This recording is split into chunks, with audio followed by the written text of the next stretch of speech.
Ozone காற்று அதிகம் வீசும் கடற்கரை நகரமாகவும், புகழ்பெற்ற சுற்றுலாத்தலமான மயிலாடுதுறை மாவட்டம் தரங்கம்பாடி கடற்கரை விளங்குகிறது.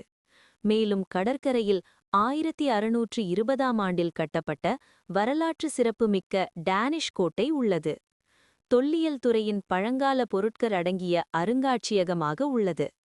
வரலாற்று சிறப்புமிக்க தரங்கம்பாடி கடற்கரை நகரத்திற்கு உள்ளூர் மட்டுமின்றி வெளியூர், வெளிமாநில மற்றும் வெளிநாட்டு சுற்றுலா பயணிகள் ஏராளமானோர் வந்து செல்வது வழக்கம். இந்நிலையில் ஆங்கில புத்தாண்டை முன்னிட்டு இன்று மாலை தரங்கம்பாடி கடற்கரையில் மயிலாடுதுறை மாவட்டம் மட்டுமின்றி பல்வேறு மாவட்டங்களிலிருந்தும் ஆயிரக்கணக்கான சுற்றுலா பயணிகள் வருகை தந்துள்ளனர்.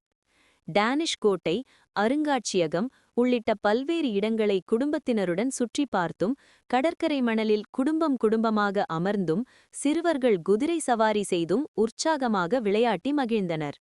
குடும்பத்தினர்கள் செல்ஃபி எடுத்தும் மகிழ்ந்தனர். மேலும் வழக்கத்தை விட அதிகமான சுற்றுலா பயணிகள் வருகையால் அப்பகுதி வியாபாரிகள் மகிழ்ச்சி அடைந்தனர்.